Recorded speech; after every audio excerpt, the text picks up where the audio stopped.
Hi friends, எல்லாருக்கும் வணக்கம். இப்போ என்னோடய ஸ்டைலில் எப்படி தட்டைப்பயிர் குழம்பு வைக்கலான்றதை பார்க்கலாம்.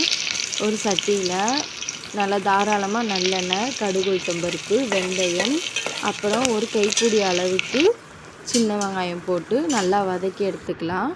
அது கூடவே ஒரு 5-6 பல் பூண்டை அதோடு சேர்த்து வதக்கிக்கலாம். கொஞ்சம் கருவேப்பிலையும் சேர்த்து வதக்கிக்கலாம்.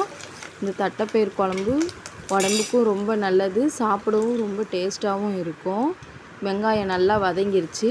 இப்போது பழுத்த தக்காளி பழம் 2 சேர்த்துருக்கேன். இதையும் அதோடு சேர்த்து வதக்கி எடுத்துக்கலாம். தக்காளி பழம் நல்ல எண்ணெயில் வதங்கி வரணும். அப்போ தான் குழம்பு, எந்த குழம்பு வச்சாலும் டேஸ்ட்டாக இருக்கும். அது கூடவே நான் ஒரு 2 பச்சை மிளகாய் சேர்த்து வதக்கிக்கிறேன். இது எல்லாமே நல்லா வதங்கி வரணும். வதங்கி வரும்போது தேவையான அளவு உப்பு சேர்த்துக்கலாம். நான் கல் உப்பு போட்டிருக்கேன். இதையும் சேர்த்து வதக்கிக்கலாம். இது நல்லா வதங்கிட்ட அப்புறம் தட்டைப்பயிர் ஆல்ரெடி நான் வறுத்து வேக வச்சு நான் வச்சுருக்கேன். இதையும் இதோடு சேர்த்துக்கலாம்.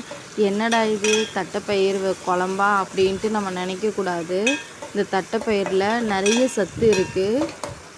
என்னென்ன சத்து அப்படின்றத நான் சொல்கிறேன்.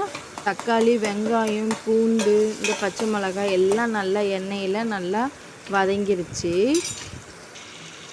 இது கூட கத்திரிக்காய் சேர்த்து வதக்கி எடுத்துக்கலாம். எந்த காயாக இருந்தாலும் போடலாம்.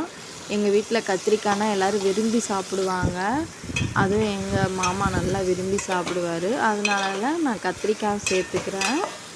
இது முருங்கைக்காய், உருளைக்கிழங்கு, கத்திரிக்காய், அந்த மாதிரி எந்த காய் வேணாலும் போட்டுக்கலாம், நல்லாயிருக்கும். இதுக்கு தேவையான அளவு புளி பார்த்திங்கன்னா ஒரு சின்ன லெமன் சைஸ் அளவு புளி ஊற வச்சுருக்கேன். அதையும் நல்லா சேர்த்து கரைச்சி வச்சுக்கலாம். தட்டைப்பயிர் ஆல்ரெடி வறுத்து வேக வச்சு வச்சுருக்கேன். இந்த தட்டைப்பயிரில் நிறைய ஃபோலிக் ஆசிட் இருக்குது. ப்ரெக்னென்சி ட்ரை பண்ணுறவங்க தினமும் காலையில் ஒரு கைப்பிடி இந்த காராமணியை நம்ம சாப்பிட்டு வந்தோன்னா கருமுட்டை வளர்ச்சிக்கு ரொம்ப நல்லதுன்னு சொல்லுவாங்க. அப்படி பிடிக்காதவங்க இந்த மாதிரி குழம்பு வச்சு சாப்பிட்டாலும் உடம்புக்கு ரொம்ப நல்லது. ஏன்னா இதில் நிறைய ஃபோலிக் ஆசிட் இருக்குது. உடம்புக்கு ரொம்ப சத்தான ஒரு பயிருன்னு சொல்லுவாங்க. இப்போ தக்காளி, வெங்காயம்லாம் நல்லா வதங்கிருச்சு. கூடவே குழம்பு மிளகாய் பொடியும் சேர்த்து வதக்கிட்டு நம்ம வேக வச்சுருந்த தட்டைப்பயிரும் தண்ணியும் இதோடய சேர்த்துக்கலாம். தண்ணியை தயவு செஞ்சு நம்ம கீழே மட்டும் ஊற்றிடக்கூடாது. இந்த குழம்புல ஊற்றணும். குழம்பும் டேஸ்ட்டாக இருக்கும், உடம்புக்கும் ரொம்ப நல்லாயிருக்கும்.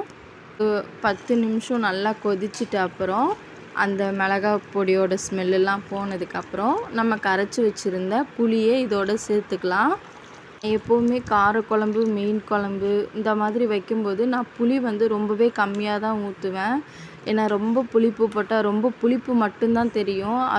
அதுக்குள்ளே இருக்கிற நிறைய சத்தும் அதோட டேஸ்ட்டும் நிறைய விஷயம் தெரியாமல் போயிடும். அதனால் புளி கம்மியாக சேர்த்துக்கலாம்.